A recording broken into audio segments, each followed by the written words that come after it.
It's time for the 1430 Connection on 1430 WNAV and 99.9 FM, spotlighting news, newsmakers, and important community issues.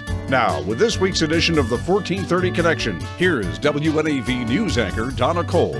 Welcome to the 1430 Connection. I'm Donna Cole. With me today is the Chesapeake Bay Trust, or at least two of the people that work for the Chesapeake Bay Trust. Jana Davis, Executive Director, and Kelly Swartout, Director of Marketing and Development for the organization. Thank you, ladies, for joining me today. Thank you so much for having us. Thank you. The Chesapeake Bay Plate people. Tell the listeners about what Chesapeake Bay Trust is, what you do. You're more than just the license plates, but the license plates are what enable you to do what you do, yes? Jana. Yes. So the Chesapeake Bay Trust is a grant-making organization, and so we feel we're here to provide the resources for community groups, other groups on the ground to get whatever projects they want to do, natural resources related in their communities. And the way they do that is through money received by you and awards made to these organizations that are written by the folks on the ground. And the money comes through the Bay Plates. It's the backbone of our funding. It's the vehicle, no pun intended, by which we exist and can and leverage those funds. So what happens is people buy these beautiful Chesapeake Bay license plates. The money comes in. We then take those dollars to other funding partners and say, hey, would you like to match these dollars that Marylanders have so generously provided through their purchase of the Bay Plate? And then we pretty much double those dollars, sometimes quadruple them depending on the county before they go back out the door. And then we offer these dollars to groups on the ground. How are they doubled and quadrupled? Is that donations? It is donations. It's other funding streams. It's partnerships with other agencies and counties and the federal government. One example of that is our Green Streets, Green Jobs, Green Grants. Green Towns program, in which we partner with EPA, so the United States Environmental Protection Agency. We have Bay Plate money. We had a conversation with them 8 years ago now, and we said, hey, we'll put money in this pot towards this Green Towns program if you guys will put money in the pot too. And so the pot quadrupled right off the bat. Well, that's pretty cool. Yeah, and the city of Annapolis. And you're doing your due diligence on these organizations, I'm assuming? Absolutely. It doesn't just go ahead. It's a very rigorous application process. We wish we could give money to absolutely everybody, but the funds are limited, and we have about 3 times as much demand as we have funds available. So we will help people and we will coach people, but people do have to write an application. We have a whole panel of outside expert reviewers that look at each one, and then we award the grants. Okay, Jana, there are a number of license plates available in the state of Maryland. And for those that are just moving into Maryland or not familiar with the Chesapeake Bay Plates, it does cost a little bit more, yes? Yes, it costs. It's only $20, and it goes to a lot of great projects. You can send one child on a field trip.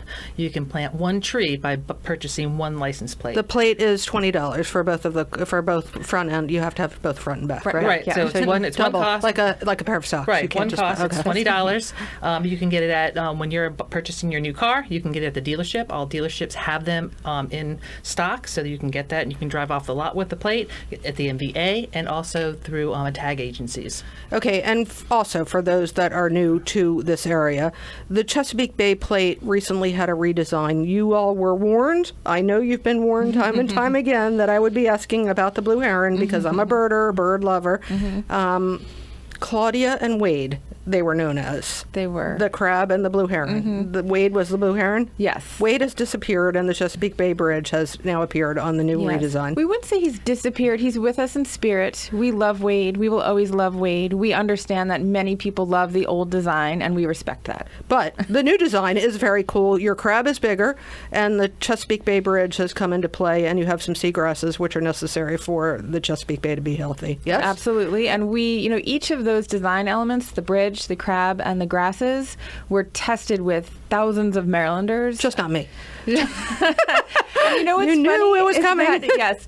In that polling process, so we did 2,000-person polls and 10 focus groups around the state. We did overkill on research for this design. Honestly, I love the new Bay Plate. To make you feel like you're among company, about 10% of the people in those polls and in those focus groups really loved the old design. And Kelly and I had this conversation many times after each of these focus groups. People really love the old design. We were worried that we would never find something that was going to be better.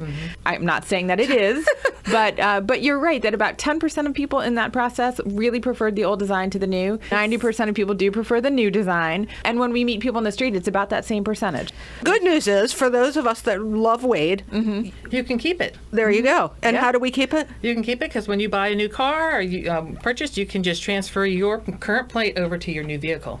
You just have to make sure you ask at the dealership. Wade will forever be with me.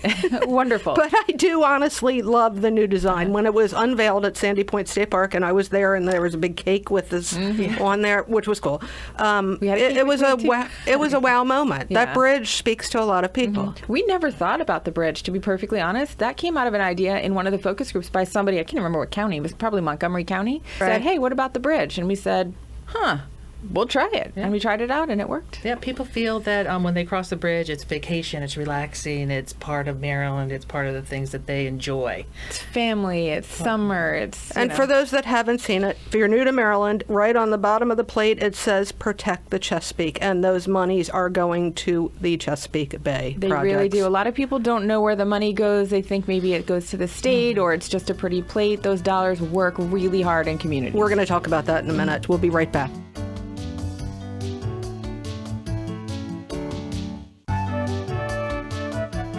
Welcome back to the 1430 Connection. I'm Donna Cole. In the studio with me while I'm learning all about the Chesapeake Bay Trust beyond just the license plate. And Jana Davis is the executive director of the organization. She's here along with Kelly Swartout, director of marketing and development. This organization actually isn't that old. Mandated to exist by the Maryland General Assembly in 1985. That's when we saw the first Bay Plate. A couple years after that, Okay. 1990. 1990? What took so long to design it? You know what? I don't know the history of the very first plate, but the organization was set up to have a couple of different streams of revenue, and I think it just took a little bit of time. It's funny that first design we had for about 13 years, from 1990 to 2003, and we still see some of those old designs on the road. What was that? Now I'm completely... Still a heron. It was white background with a blue and green outline of a heron, and it was beautiful. right. But technologies have changed a lot in what can be put on a license plate. So are you already looking down the road? Get it, license plate, with a redesign in the future? Oh, we Have you just set a finished date? The last one. Yeah, I so know. It was 14 years between the one in 1990 and the heron, and so it was 14 years between the heron and the crab. Okay. So it's going to be a while before we decide anything. And there is no possibility of a second Bay Plate out there. Probably not. We want to keep it simple and Okay. just go with one. But if there was, you might consider Wade coming back, or a bald eagle, or... Sure. I mean, we're open to anything. Okay, I'm just putting it out there. I'm not saying that... duly registered. All right. So moving on from Wade, which I am going to do reluctantly, this money that comes from the Chesapeake Bay Plate and from donations and from other ways, for instance, the partnership with the EPA, it goes to projects throughout the state, anything on the Chesapeake Bay, and the Chesapeake Bay does run up through from New York down to through Virginia. yeah? Absolutely. For us, the Chesapeake is the whole watershed from the western Maryland mountains all the way to the coastal bays. And the trust does fund in the coastal bays as well. The license plate monies stay in Maryland, but we've got a lot of other sources of revenue that we can use in Pennsylvania and Virginia and other states. Okay. Tell me what what has happened in Anne Arundel and Queen Anne's counties from monies received from the Bay, to the Chesapeake Bay Yeah, Trust. so we fund hundreds of projects a year, and we fund incredible work our grantees that are working on the ground are our heroes. And so many incredible grantees in Queen Anne's and Anne Arundel do amazing work. And some examples are one of the coolest projects, I think, because it involves art. And let me just preface this by saying we love to fund groups that aren't we fund environmental groups, of course, but that aren't traditional environmental organizations. So an organization that maybe focuses on something else, but wants to incorporate a little bit of a green message. So, for example, we fund a lot of faith-based groups, churches, synagogues, mosques.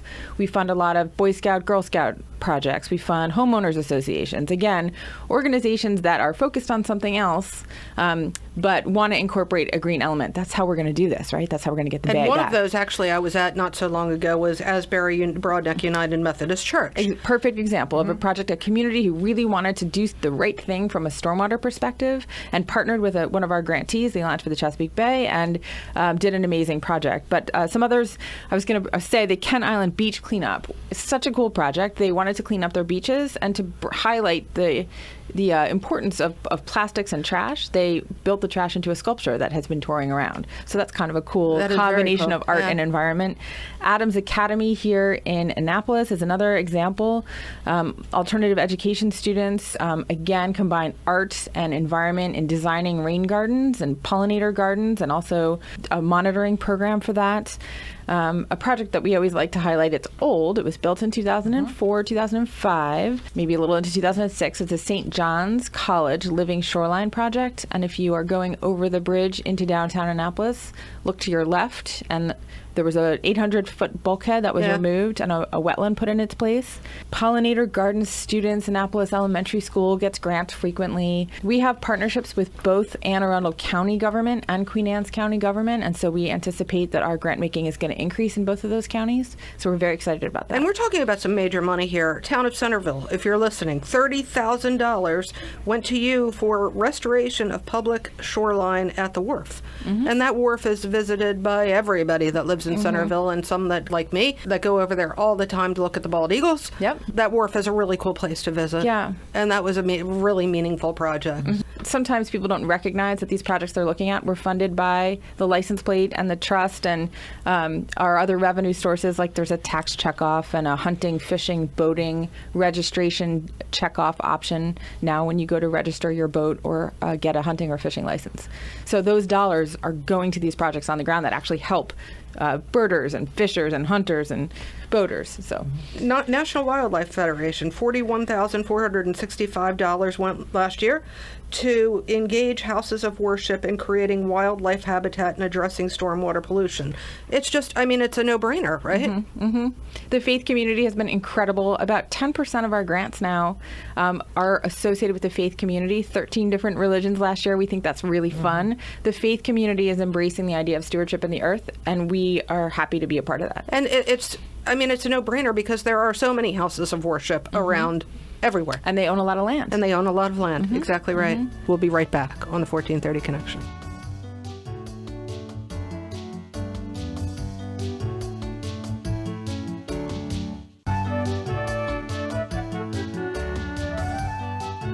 Welcome back to the 1430 Connection. I'm Donna Cole. Jana Davis, Executive Director of the Chesapeake Bay Trust, is here with me, along with Kelly Swartout. She's Director of Marketing and Development for the Chesapeake Bay Trust. We've been learning all about the Bay Plates, the history of the Bay Plates, the history of the Chesapeake Bay Trust, what makes it different from other organizations in the area. And it is actually, Jana, it's easy to get confused with all these Chesapeake Bay dedicated organizations. It is. It's very confusing because there are so many organizations that are dedicated and so passionate about the Bay and the natural resources throughout Maryland and the watershed that they want to do so much. But the Chesapeake Bay Trust is a nonprofit grant-making organization, but at the same time, we are a grant-receiving organization. So in addition to our Bay Plate funding mechanisms, we have the Chesapeake Bay and Endangered Species Fund, which is called the Maryland Tax Checkoff. And that revenue comes in, and that money is spent on programs just like the Bay Plate program. In October in 2018, we introduced a new project with with DNR's Coastal Bays program, which is called the Maryland Clean Water and Recreation Fund.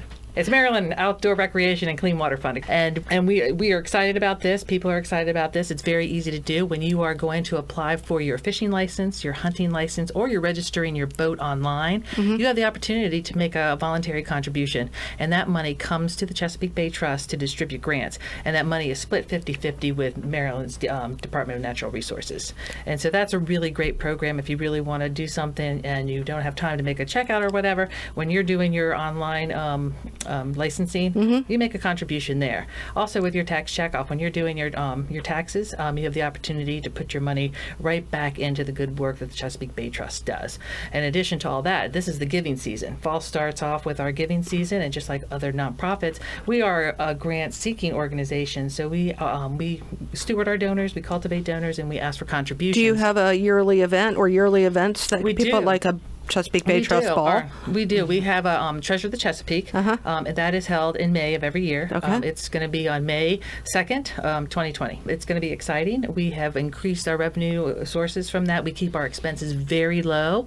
We have Chesapeake Bay Fair. It is going to be held at the Baltimore Museum of Industry, which we've been doing for a long time. It's very easy to get to because we want to invite all of our grantees, all of our funding partners, and our donors to come. So it's Right. easy access.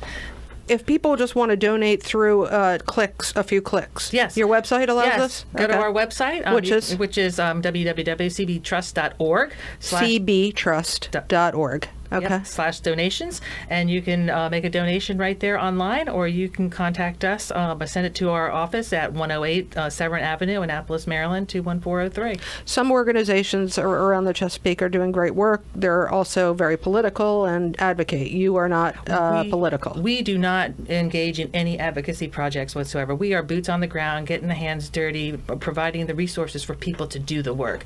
And one of the great things about the trust that I just love is that we're kind of like the conduit for all the great work that's being done around the Bay, and the Bay is getting cleaner and things are happening. It's because we're providing those resources to all these organizations. So the big environmental organizations, the small environmental organizations, and all the groups that Jana had mentioned earlier, the faith-based groups, the community associations that live along the streams in the Bay. It's all really great. And one of the things with the Chesapeake Bay Trust is that 92 cents of every dollar goes right into projects. That's a big deal. It's a huge deal.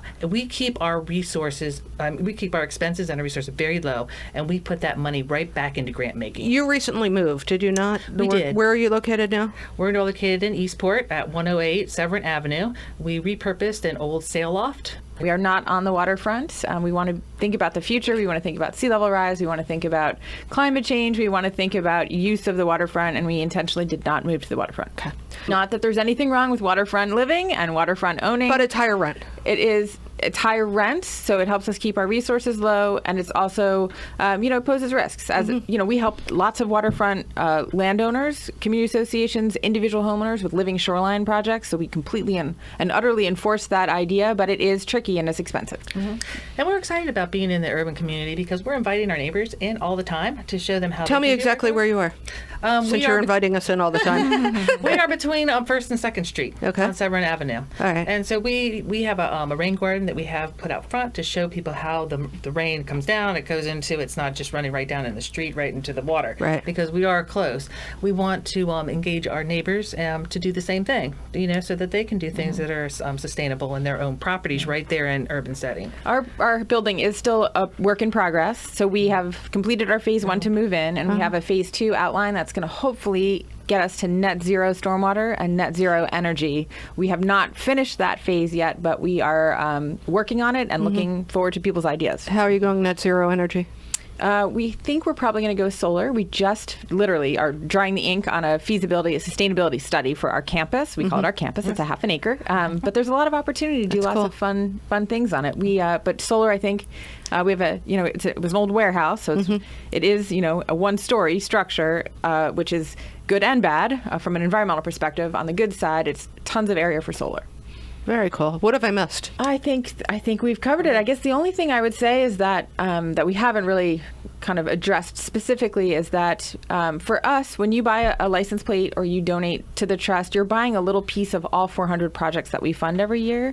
And we fund 3 buckets of work: K through 12 environmental education. It's so important to get students outdoors, away from their computers and their video games, not that those are not important as well, and outdoors. So we fund a lot of K through 12 environmental education. We fund on-the-ground restoration, so work in communities, tree planting, living shoreline projects, pollinator gardens, rain gardens, and we fund community engagement work. So those are the 3 buckets that we fund, and we also fund the science that supports them all. We're very science-based. We want to use our dollars as effectively and efficiently as possible and only invest in projects that we know work. One more time on the website if people want to make a donation. cbtrust.org/donations. You heard it here. Thank you both very much for joining me today. Thank you so much for having us. This is Donna Cole on the 1430 Connection. We'll see you next week.